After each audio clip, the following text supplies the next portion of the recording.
The checkpoint was buzzing with tension. Soldiers with stern faces inspected passports, rifles slung across their shoulders. Travelers lined up, clutching their bags, eyes heavy with exhaustion. Dust rose from the unpaved road, and the air carried the weight of uncertainty. In the middle of the chaos, Ibrahim Traoré copyright, the leader of Burkina Faso, noticed something unusual. A little girl no older than 10 was sitting alone near the edge of the barrier, her face streaked with tears, her hands clutching a small cloth bag as if it were her entire world. At first, the guards brushed past her. People assumed she must be with someone. But Ibrahim's eyes locked onto her, something about the way she cried, soft, restrained, as if she wasn't even sure if she was allowed to cry, struck him deeply. He stepped away from his vehicle, ignoring the surprised glances of his entourage. Leaders rarely walked alone at checkpoints. But Ibrahim was not the kind of leader who stood behind tinted windows. He knelt down and asked gently, "My child, where is your family?" The girl looked up, startled. Her voice trembled. "Yeah, Broken Bar, I don't know. They told me to Broken Bar but they never came back." The crowd around them fell silent. A murmur ran through the line. This was no ordinary scene. The president himself was speaking to a child lost at the border. Ibrahim asked the soldiers to search for her parents, but hours passed with no trace. The girl explained, haltingly, that her family had fled violence in their village. On the way, gunfire had scattered everyone. She didn't know if her parents were alive or if she would ever see them again. And then, she pulled out something from her little bag. A piece of paper, crumpled and worn. On it, written in a shaky hand, was a phone number. Ibrahim took it gently, holding it as though it were treasure. He called one of his aides and said, "Find out who this belongs to. Don't stop until you do." The checkpoint crowd watched, astonished. Here was a man burdened with leading a nation, pausing everything to comfort a single lost girl. Hours stretched into the night. Finally, the aide returned with news. The number belonged to a shelter across the border, a place for families displaced by the conflict. They had records of the girl's mother alive, searching desperately for her daughter. When Ibrahim told the girl, her eyes widened. For the first time, she smiled through her tears. But the story didn't end there. The border was tense, movement restricted. Rules and paperwork could have delayed her reunion for weeks. Yet Ibrahim looked at the commanding officer and said, "If rules cannot serve humanity, then they are chains. This child crosses tonight." The officer hesitated. Rules were rules. But then, seeing the conviction in Ibrahim's eyes, he gave a silent nod. That night, Ibrahim personally escorted the girl across the checkpoint. Soldiers who once seemed rigid and unapproachable now stood aside, watching in silence, some with tears welling up. When the girl finally spotted her mother in the dim light of the camp,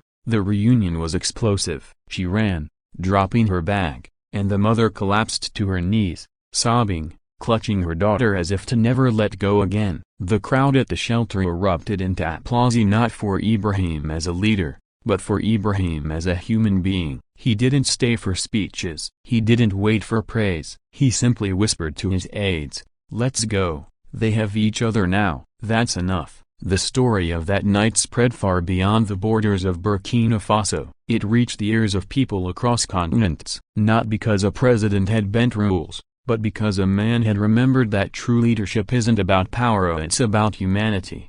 And so, from the dust of a tense border, came a reminder for us all. Sometimes, the greatest victories are not fought with weapons or politics, but with kindness. Because one man chose to stop, listen, and act. One little girl was no longer alone. My dialysis Sadilla intro. Hook. Imagine this. You're at a tense border checkpoint, soldiers everywhere, people waiting, anxious, exhausted. And right there, sitting all alone in a broken bar is a little girl, quietly crying, holding nothing but a small bag. Now a broken bar, what would you do? Most people broken bar would walk past. Some might whisper, a few might feel pity but keep moving. But this day at broken bar something different happened, because the man who saw her wasn't just anyone. It was Ibrahim Traoré copyright a broken bar, the leader of Burkina Faso. And what he did next to broken bar shocked everyone. Pause. A music builds softly. My dialysis Sadilla Part 1. The discovery. The border was tense. Paperwork, Inspections. People desperate to pass, the kind of place where humanity often feels a broken bar forgotten. But Ibrahim noticed the girl, alone, shaking, her tears not loud, but controlled the broken bar as if she had already learned that crying didn't help. He could have stayed in his car, he could have looked away, but instead of broken bar he walked toward her, slowly, purposefully. He knelt down, eye level with her, and whispered a broken bar, "Hey my child, where is your family?" The soldiers froze. Travelers stared. This was not the kind of scene anyone expected to witness at a border. Pause. Let silence sink.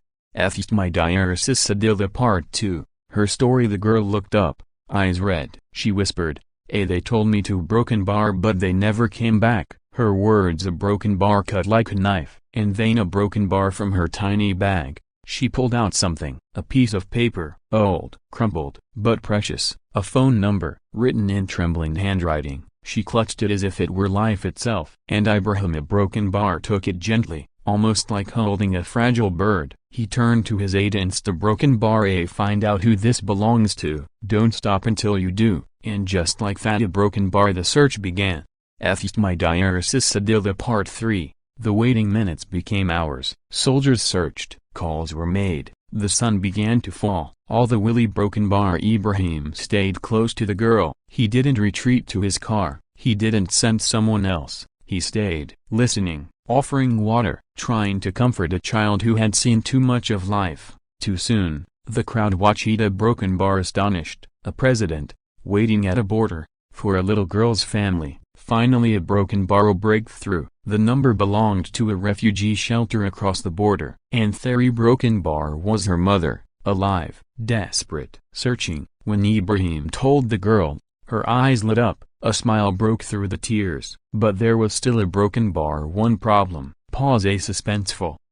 My Diaresis Sadilla Part 4. The obstacle rules. Crossing wasn't simple. Documents, clearances, delays, the kind of red tape that could stretch weeks. The officer in charge hesitated.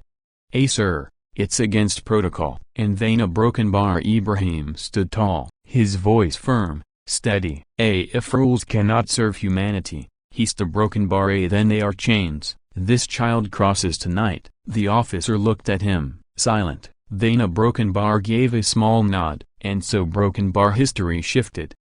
My Diaresis Sadilla Part 5. The reunion. They crossed together, Ibrahim walking right beside her, soldiers stepping aside, some wiping away tears they couldn't hide. And then in the distance a woman. The girl's eyes widened. She dropped her bag. She ran. Mama. Her mother fell to her knees, sobbing, clutching her child as though she'd never let go again. The shelter erupted into applause, strangers cheering, crying, overwhelmed, not for politics, not for speeches, but for love, for humanity. And Ibrahim, he didn't stay for applause, he simply whispered a broken bar. They have each other now, that's enough. And he walked away a broken bar quietly.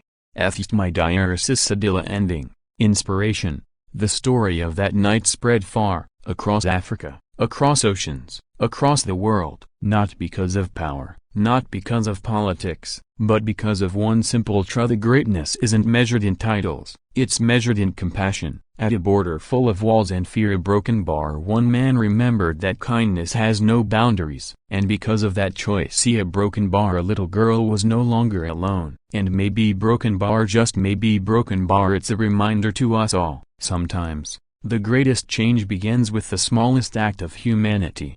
Pilcro outro. Soft music. So tell me, broken bar, if you were at that border, what would you have done? Because maybe broken bar, the world doesn't need more rules. Maybe broken bar, it just needs more people willing to stop, to listen, and to care.